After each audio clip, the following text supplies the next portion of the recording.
Hey, what's up guys? This is MJ100K. Today we're going to talk about 5 mobile mechanic customers that you should avoid at all costs. These customers also go for regular mechanics as well. And if you're not a mechanic at all, please try not to be one of these terrible customers.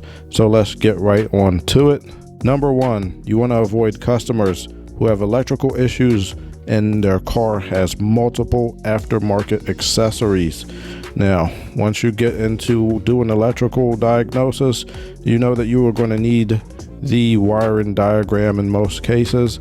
The problem is when people put aftermarket accessories on their car, these accessories are not going to be anywhere on the wiring diagram. So it's going to be very difficult to test them. It's going to be difficult to figure out how they're going to react with the car's original electrical system. It's going to be impossible. In fact, when I worked at Ford Technical Hotline, when mechanics would call up or email us and the car had electrical issues, the first thing we would say is, are there any aftermarket accessories installed on the vehicle? If so, remove them and then retest for the concern. That's how you got to do it. But if you are a mobile mechanic, you probably just want to avoid these cars altogether. They're going to be nothing but headaches. So the second mobile mechanic customer that you should avoid is what I like to call a hypochondriac. That'll be instead of a hypochondriac.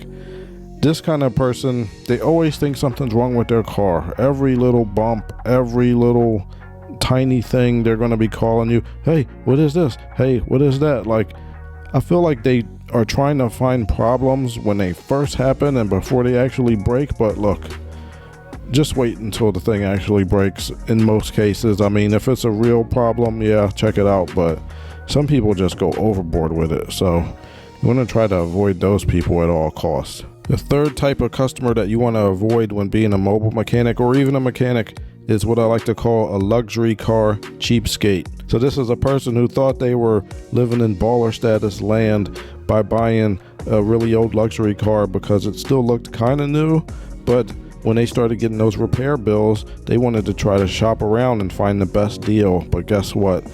These cars are super expensive to work on. The parts are hard to find and they are designed much differently than Japanese and American cars. So unless you have had factory training, do only the easiest repair on this type of car. Maybe an oil change, maybe a brake job if you could find all of the specs necessary to do that job. But other than that, stay far away from these luxury car nightmares, and luxury car cheapskates are the worst. All right, so the number 4 car that you want to avoid working on if possible is what I like to call Corvette Guy.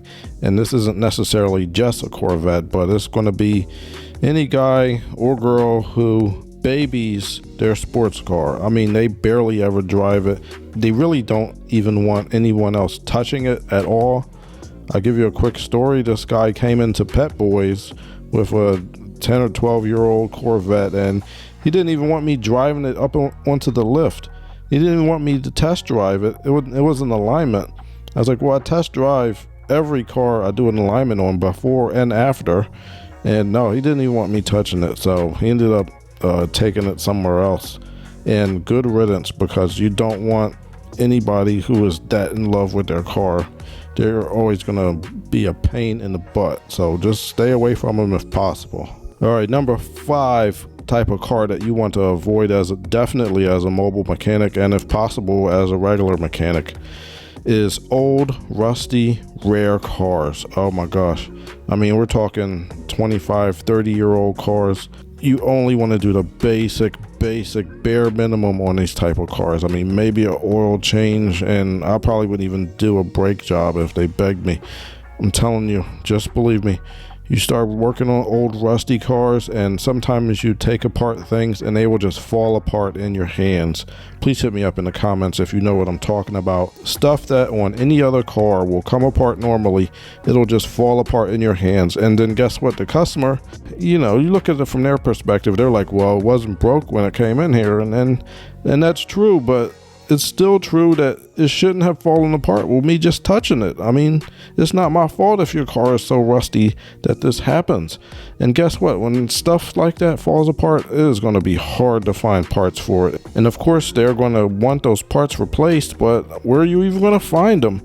I know somebody, they had like a 30-year-old Chevy van, one of those giant vans, and it was a diesel engine, and she was telling me, she's like, nobody even will work on this car. And I'm like, I understand why. I mean, stuff's gonna fall apart, and how are you gonna replace it? So don't get involved in old rusty rare cars. Trust me, you got to think of yourself as a mobile mechanic and a regular mechanic.